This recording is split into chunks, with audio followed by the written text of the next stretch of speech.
Assalamualaikum warahmatullahi wabarakatuh.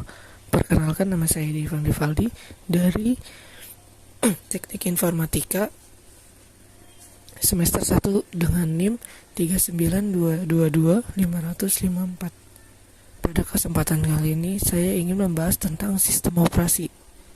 Nah, yang pertama tuh pengenalan sistem operasi. Definisi secara umum sistem operasi adalah sebagai sebuah program yang mengatur hardware dengan menyediakan landasan untuk aplikasi yang berada di atasnya. Yang kedua, bertindak sebagai penghubung antara user dengan hardware. Yang ketiga, bertugas untuk mengendalikan dan mengkoordinasikan penggunaan hardware untuk berbagai program aplikasi bagi bermacam-macam user. Pengertian sistem operasi ditinjau dari 3 sudut pandang yang berbeda. Yang pertama, sudut pandang pengguna. Sistem operasi adalah alat untuk mempermudah penggunaan komputer. Sistem operasi seharusnya dirancang dengan mengutamakan kemudahan pengguna dibanding menggunakan kinerja ataupun utilitas sumber daya.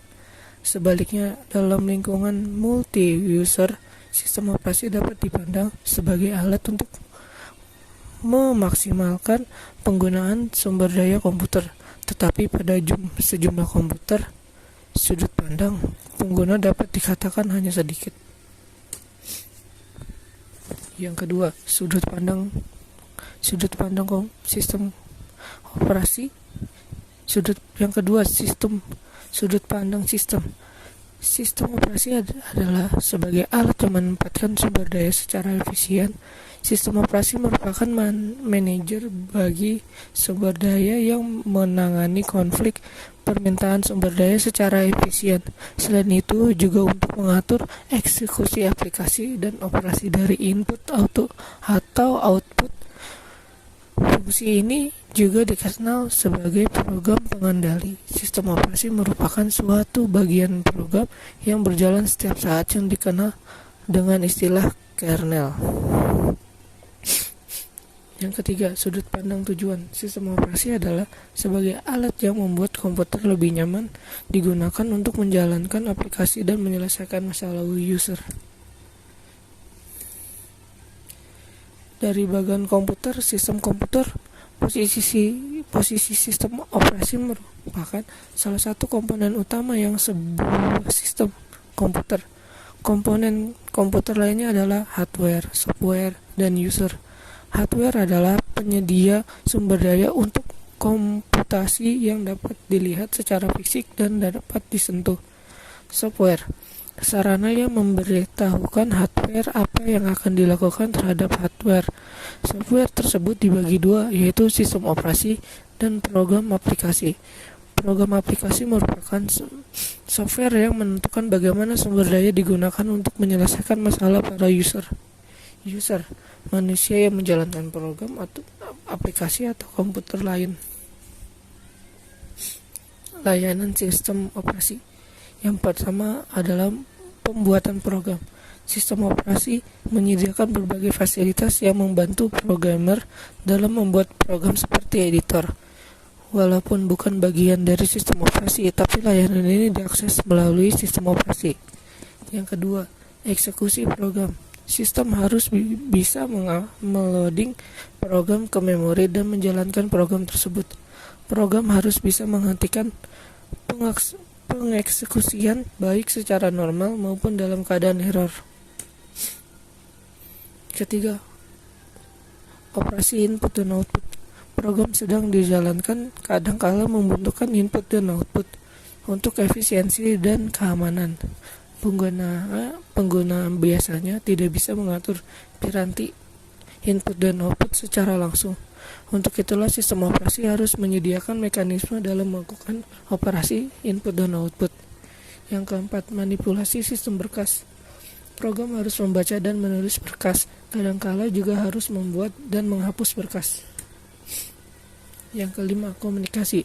Kadangkala sebuah proses memerlukan informasi dari proses yang lain. Ada 2 cara umum komunikasi dilakukan, yaitu antara proses dalam satu komputer atau antara proses yang berada dalam komputer yang berbeda. tetapi dihubungkan oleh jaringan komputer. Komunikasi dapat dilakukan dengan share memori atau message passing, yakni sejumlah informasi dipindahkan antara proses oleh sistem operasi. Yang keenam, deteksi error. Sistem operasi harus selalu waspada terhadap kemungkinan error. Error dapat terjadi di CPU dan memori perangkat keras, input dan output, dan di dalam program yang dijalankan user. Misalnya, dengan menggantikan jalannya program, mencoba kembali melakukan operasi yang dijalankan atau melaporkan kesalahan yang terjadi agar pengguna dapat mengambil langkah selanjutnya. Proses booting adalah kegiatan pelaksanaan awal atau startup komputer untuk mengambil sistem operasi dari disk yang mendasarkan aktifnya komputer.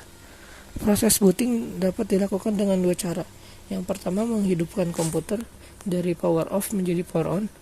Yang kedua, menekan 3 tombol bersama, tombol CTRL, ALT, dan DEL pada saat komputer sudah hidup.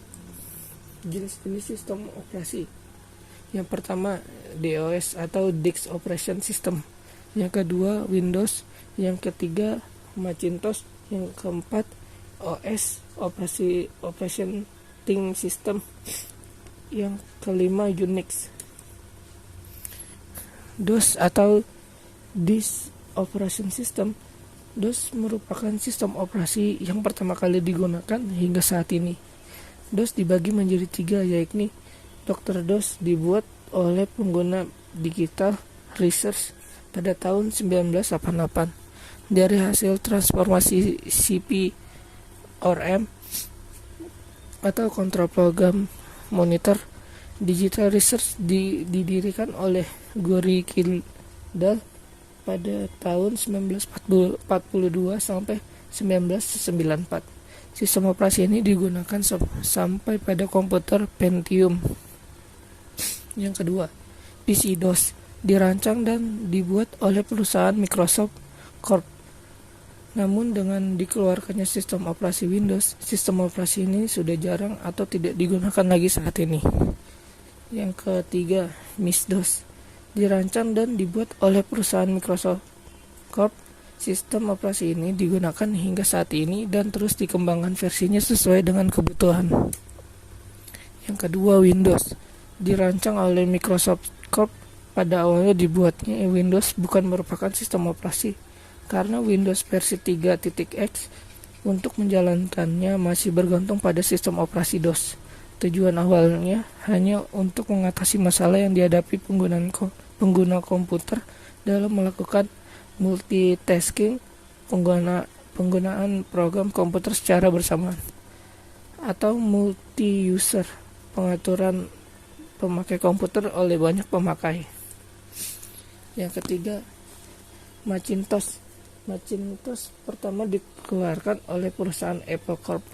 Berbeda dengan sistem operasi yang lain, sistem ini hanya ditunjukkan untuk komputer berbasis grafis dengan istilah GUI atau Graphical User Interface. Penggunaan sangat spesifik karena tidak dapat digunakan pada komputer lain.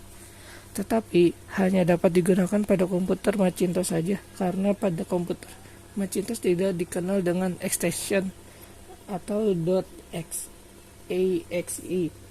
file seperti pada sistem operasi DOS dan Windows. Yang keempat, OS dibuat pertama kali dalam tujuan untuk menggantikan sistem operasi DOS. Namun sistem ini jarang digunakan karena harganya lebih mahal dan pengembangan lebih lambat bila dibandingkan dengan DOS. Yang kelima, Unix. Unix pertama kali digunakan untuk komputer mini dan mainframe, tetapi kini sudah dapat digunakan oleh komputer mikro. Diciptakan oleh ahli riset Bell Laboratories Amerika, tetapi kurang diminati oleh pengguna komputer mikro karena sulitnya menyatukan standar sistem. Perkembangan tidak sepesat DOS, namun kini Unix telah mengeluarkan versi terbarunya dengan nama Linux. untuk mempromosikan dan memperkenalkan sistem operasi Linux pada masyarakat. Maka perusahaan pembuatnya memasarkan secara gratis. Mungkin itu saja yang bisa saya sampaikan. Mohon lebihnya kurang maaf. Terima kasih. Wassalamualaikum warahmatullahi wabarakatuh.